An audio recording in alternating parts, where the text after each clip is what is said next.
Poker has not been going well lately, but they got the $1,100 tournament, so a lot of players are in town. I'm going to go play early in the day today. It's about 1 p.m. See if the action's different with the tournament going on. I'm going to play 2-5 no limit hold'em. Good luck to me. Here's the vlog. I got put in a very tough spot on the river in this hand. I'm on the button. I'm looking down at pocket tens. The hijack raises to 20. I decide to 3-bet to 75. Big blind cold calls the 75 after only having 5 invested. The other player folds. We're going to a flop heads up. I'm in position. The flop comes ace 5-6 rainbow. My opponent checks. There's 170 in the middle. I decide to make a half pot size bet of 85 to see what my opponent does. She calls pretty quickly. We go to the turn card, which is the jack of clubs. Now 2 over cards to my pocket tens. I decide to slow down and check on the turn, and so does my opponent. We go to the river card, which is the 4 of spades. My opponent now leads into me for 150 into a pot of $340. So now I have a decision on my hands. Are my pocket tens good? Hands that I'm beating right now, pocket sevens, eights, and nines. If my opponent had an ace, she probably would have bet on the turn to eliminate the draws. There was a club flush draw on the turn as well as a straight draw. Given the fact that she checked on the turn, I feel like my hand is good in this spot. I think she's got one of those 3 medium pocket pairs. After cold calling pre-flop, I make the call with pocket 10. She says your queens are good. I didn't have queens. I had pocket 10s, and I win the pot because she had pocket 8s.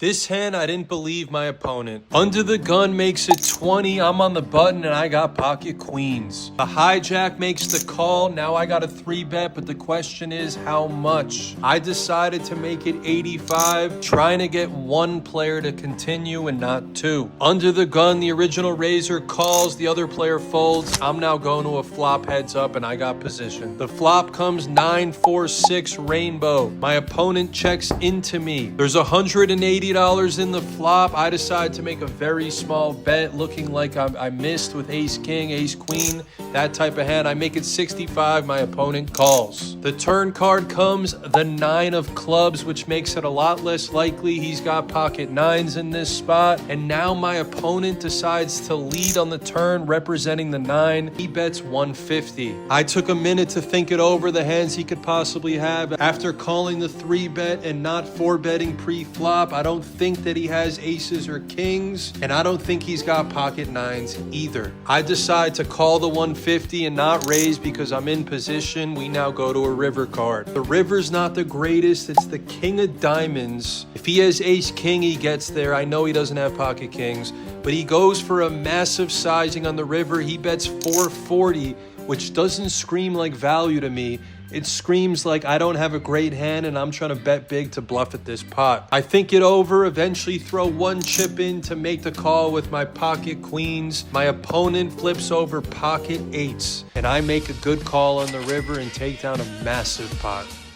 This hand got very weird fast. I'm in the hijack position. I have 4-5 of hearts. It's a straddled pot, 2-5-10. It gets around to me. I raise to 35. We got a good position here. And the small blind 3-bets me up to $100. It gets back around to me. He didn't raise enough to where I'm folding this hand pre-flop. He was also a rec player, so you got to assume he has queens, kings, or aces in this spot. We know what he has. I make the call. We go to a flop, and it's a dream flop. 6 deuce 6 with 2 hearts. We flop a gut shot, straight flush draw. My opponent weirdly slows down and checks. I want to get some value out of my hand. I didn't make it yet, but I bet 75 on the flop, seeing how he's going to react. And he check raised me on the flop to 150. I make the call. Obviously, I'm not going anywhere with the straight flush draw. The turn card comes the king of diamonds, which is not a good card because my opponent could have kings in this spot and make a full house. But my hand is so strong. When he bets 250 into me on the turn, I have about 400 behind, but I don't want to go all in this spot because if I don't make my hand, I could save my 150, and if I do make my hand, it's only 150 remaining to call. I doubt he's ever gonna fold. I make my hand on the river, the king of hearts comes out, and we make a flush. My opponent slows down. I don't know what kind of line he was taking, but I obviously go all in for my remaining 150, and he somehow finds finds the fold button. Pocket aces, actually a good fold by him. I make a flush, and I get almost a full double up.